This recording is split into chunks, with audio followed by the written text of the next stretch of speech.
people actually felt weird, right? And we do this a lot. It's phantom limb. We can make people think that they have an additional hand. We can make people grow limbs, and they actually physically feel any response that we do to this non-existent part of your body.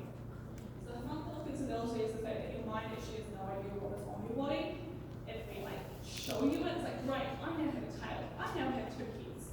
And so we really need to be aware of this if we are changing the way in which our natural body would react.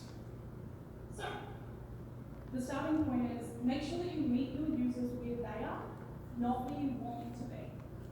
If you want them to understand that they're going to have a tail, then make sure you give them time to explore the fact that they have a tail. Don't just assume that, great, look down your body, awesome, you're ready to go. Give them that time to understand that cognitively they accept the fact that this body is whatever body they have and this is how they're going to move it. Whether it's the fact that they don't have a body at all or they have, slightly reduced body. Right? Got it? Awesome. I'm waiting for nods before I move on. I just sound something. So, do we want me to talk about this? Okay, like this. Wow, this is okay. This is the whole cast of ghosting. I'm just going to flip through slides and wait for someone to be like, whoa, stop. Oh yeah, this is really important. No, okay. What? Okay, so the brain has spatial information. Something we do really badly in 3D design is that 3D design isn't meant to just be like, oh, now I have another dimension on top of my 2D design. 3D design, we have a foreground, a midground, and a background, and all of those have X, Y, and Z coordinates. So, what we need to understand, it's bigger than occlusion, it's bigger than something's here and something's there and something's all the way over there, is that all of those components are part of an environment that we can interact with and that we perceive. Yeah? Super important, right? You can also just email me and I'll probably do the same thing. DFQ, so we talked about minority report. Can anyone tell me why this sucks? Awesome, great. So I'm going to tell you. DFQs, interaction, scrolling through this massive scene, which is going to be really tiring. Also the cognitive load, how much is, I can't even read that. I don't know what's going on anywhere at this point in time. And the field of view that you have access to. Those are just some things that I can think of. We can think of more. So, what about this interface? Why is this one so much better? This is taken from Star Trek, but I can or cannot confirm that there are very similar interfaces being used in the Air Force for pilots.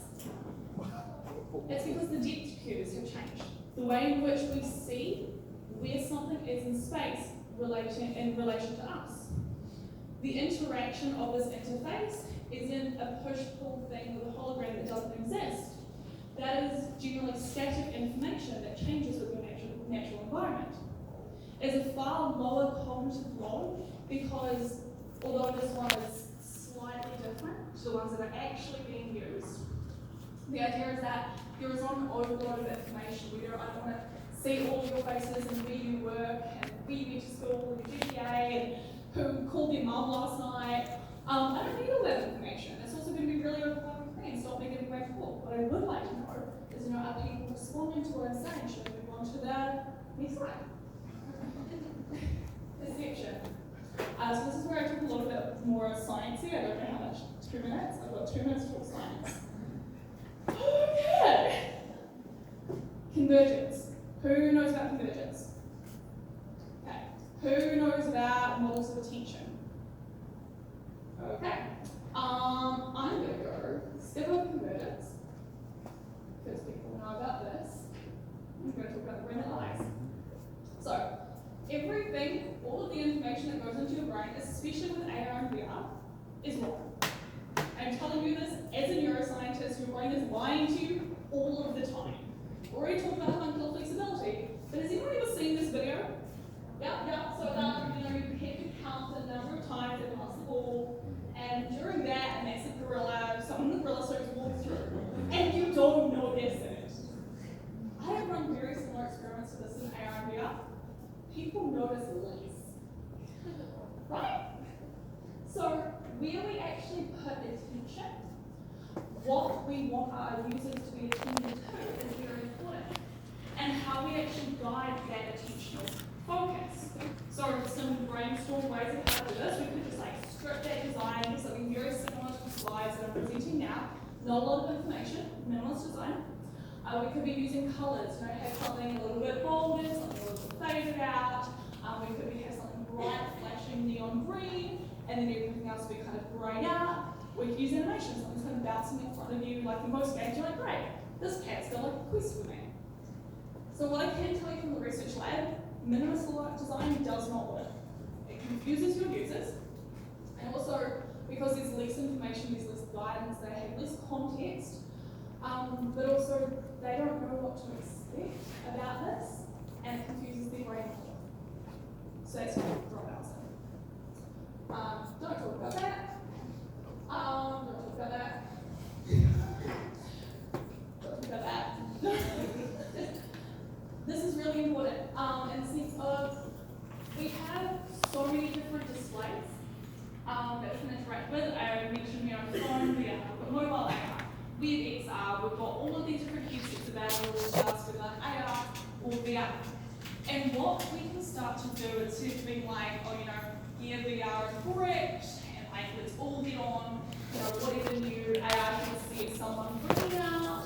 Instead of we start to understand that the amount of information we're giving our users in terms of sensory information.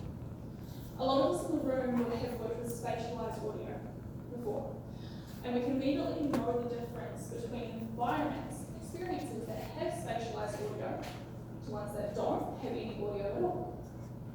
And it's because of something that we found in the lab called net sensory input. It's the idea is that the more direct input, the more stimulus you're putting into the body, whether that is a combination of haptics, audio, visual, taste, smell, the more reaction you will get from your people. The more they will believe that what they are experiencing is real. And not just believe it, but react to it.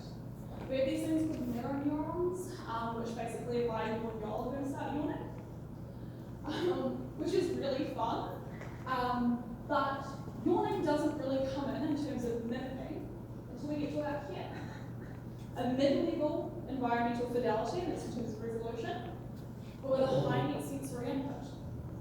We can show people yawning down to screen-based VR, virtual reality environments, and they don't yawn. I can show you someone yawning with like the most perfect, amazing Vajo headset, and they'll yawn. So what we're saying is that we react to environments that have more net sensory input. So I think the takeaway there is, if you're going to use a lot of senses, be really careful about what you're doing. This is a cool touch thing. So we can make people think that they are feeling a temperature change with haptic stimulation. And people felt cold and they felt hot, which is really cool. Experience, I'm sorry, I'm just running through. You cut me off. Wrap up, okay. What's things are important? No-go zone is what I call it. Don't put things in front of other people if they don't expect it. Basically the takeaway there. We're designing for experiences. Remember that, I just moved to New York for summer. This is a beautiful experience that really changes the emotion you're feeling, has poignancy to it. So remember that we're not just designing a pretty way to see our desktop, we're designing a world. This was when I stabbed someone in VR. Not actually, I promise. Really cool results there. Someone stabbed me. Overview. Hi, I'm Sophia. This is a Berkeley